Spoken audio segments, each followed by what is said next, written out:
Hey everybody, welcome back to another video. I hope you're having an amazing day so far. My day is going pretty damn awesome. I went with my son today. We went looking for snakes again and he caught his first ever snake on his own. Oh, I'm so proud. I'll stick a photo up here now.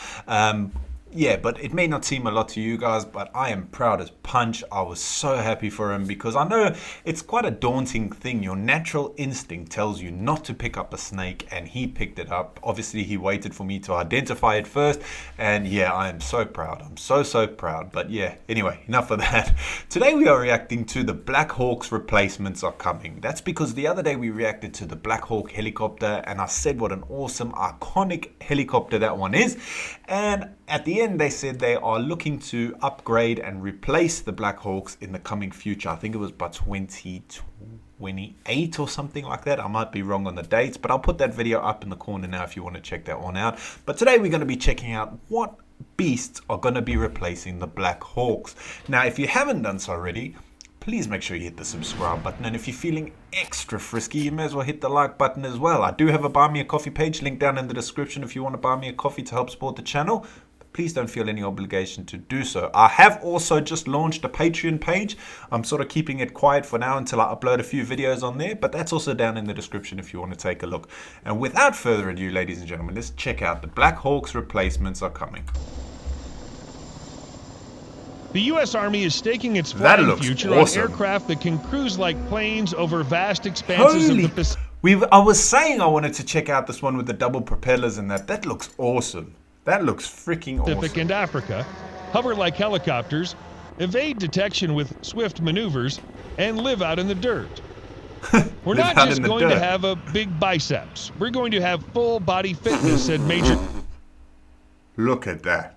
That is a beautiful machine. General Walter Ruggin, director of the Army's Future Vertical Lift Cross-Functional Team. We can cross oceans, we can cross mountains, we can cross swamps where there's no roads, we do air assaults, we do delivered attacks, and we do medevac operations for everybody. The Future Vertical Lift program to replace the iconic Black Hawk and Apache. Oh, sorry, I have to pause it. I want to look at that. Holy smokes, that looks futuristic as hell. That is a beast. I don't know if it's real or not, but holy crap, that is awesome. Future Vertical Lift program to replace the iconic Black Hawk and Apache helicopters is a crucial test to show the Army can modernize without delay and cost overruns after some high-profile failures over the last 20 years. The Army wants the new aircraft to fly at least twice as fast and twice as far as the helicopters they're replacing, the Black Hawk and the Apache, which have been its aerial mainstays since Grenada, Panama, and the first Gulf War. They'll be in service for decades and fly not just for the Army, but also for the other military services. We're going to fight as a joint force, Ruggin said in an interview.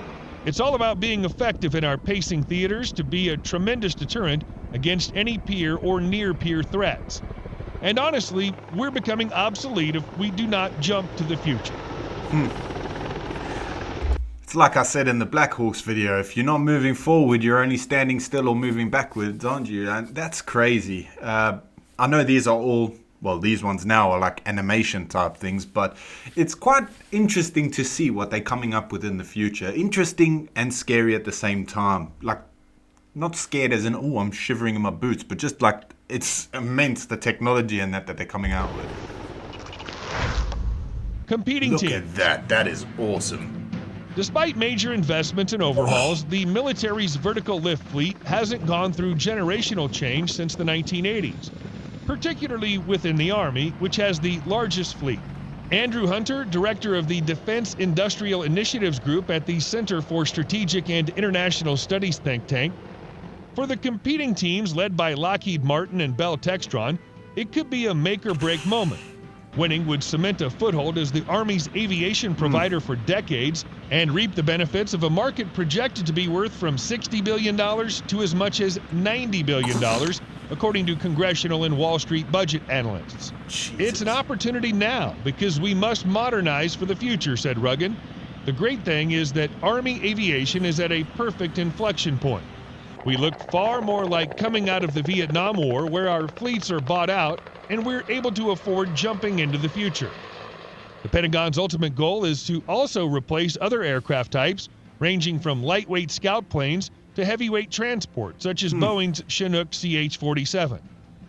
This can help propel the vertical lift industrial base, the rotor wing industrial base. It's so big, it looks like a freaking windmill. Oh my god.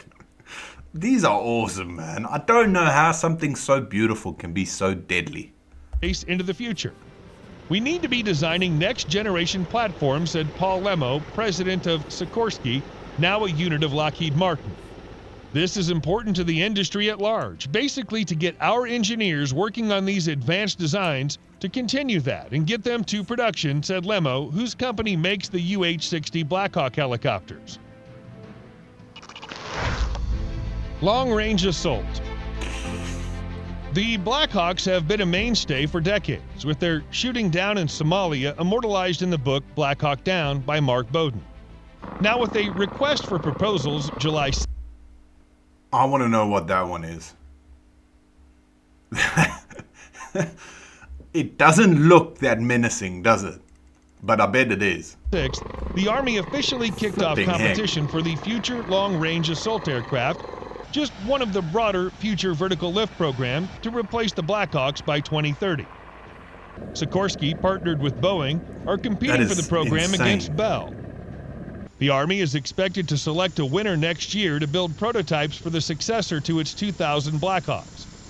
The Army already chose Lockheed and Bell for a competitive demonstration phase. That gives the Army two different aircraft to pick from. One is an advanced tilt rotor offered by Bell called the V-280 Valor, which is derived from the V-22 Osprey. V-280 Valor. I need to remember that so I can look it up because that looks amazing. It's vertical lift and takeoff technology. The propellers move. The second is the coaxial lift compound rotor helicopter called Defiant X, built by the Lockheed team. We're in desperate need of a clean sheet design, speed, range, and endurance. That's an exponential increase in capability.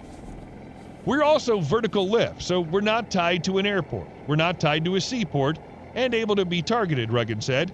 We operate in the lower tier in the air domain, so there's a lot of places to hide.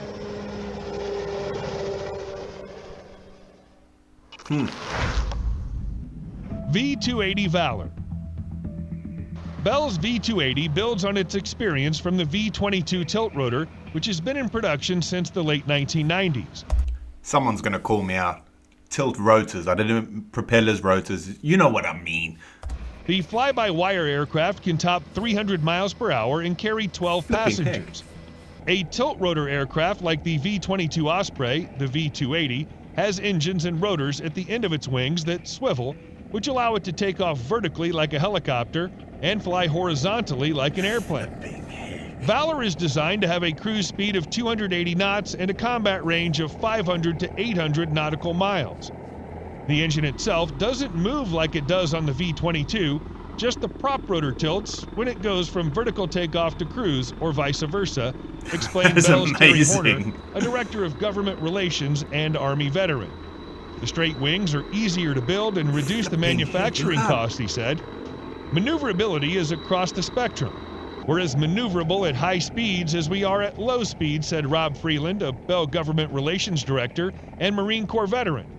One of the neat things about a tilt rotor is nothing is turning on the front side or the back side of the aircraft. Defiant X. This looks so sleek.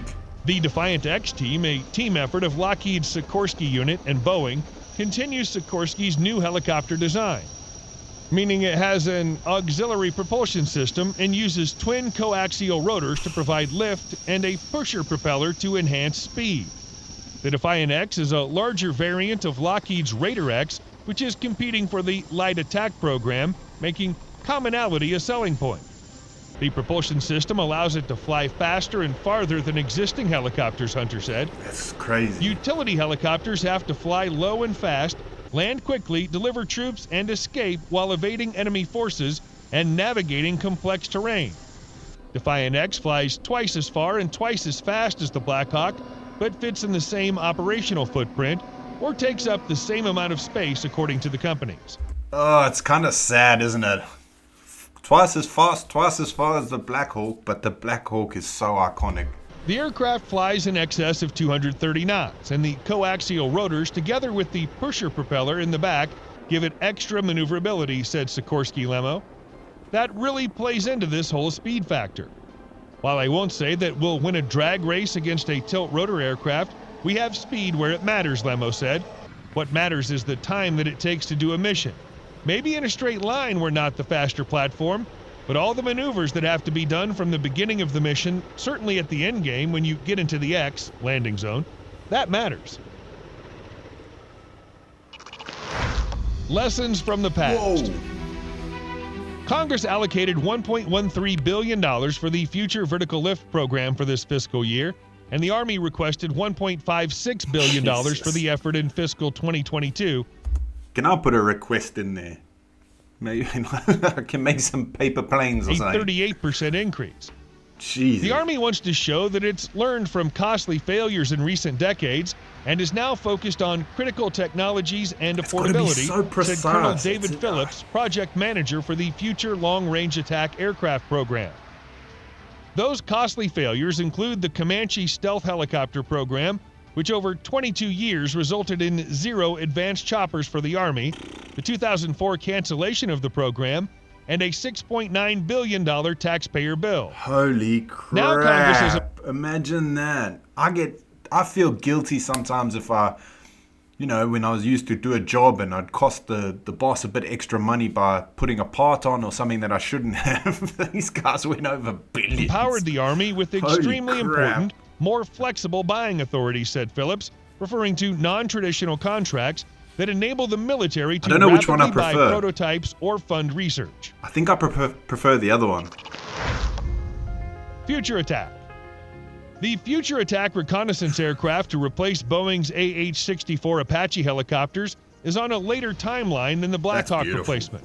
Sorry. But Sikorsky and Bell are competing for that one too, with the design fly-off taking place at the end of 2022. The Lockheed team is offering a scaled-down version of Defiant X called Raider X, while Bell is pursuing a concept that doesn't use tilt-rotor technology. The winners will be replacing helicopters that have helped define the post-Vietnam Army. Black Hawk and Apache choppers fought their way in and out of combat zones for 40 years to deliver and extract troops and supplies or evacuate casualties. The Army has gone to school on the unsuccessful programs from the past, and teams are now focused on critical technologies and affordability, said Phillips, the project manager. I think I prefer this one. Underneath the water as the duck paddles very furiously is tremendous alignment in the Army aviation enterprise, Rugen said.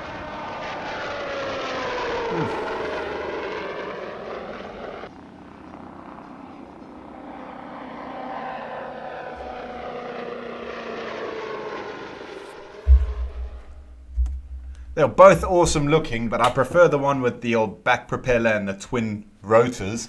I think that one looks the more, I don't know, it just looks the part more, It looks more aggressive, looks like it's going to get the job done, and it looks like it can be fitted with a lot more modifications and weaponry, in my opinion. But what the heck do I know? You know what I mean? Sometimes I struggle to do the most mundane things, let alone build a freaking helicopter, so... yeah, holy smokes. It's a sad thing that the Black Hawks are going to be almost discontinued because, like I say, I've known about Black Hawks for as long as I can remember, and they've always been a favorite of mine. So, yeah, it's sad, but I suppose you got to make way for the old. Make way for the new, rather. Get rid of the old and bring in the new. I shouldn't say that too loudly. My kids might get rid of me. Anyway, guys. Thank you so much for watching. I hope you have an amazing rest of your day, and I will see you all in the next video. Peace.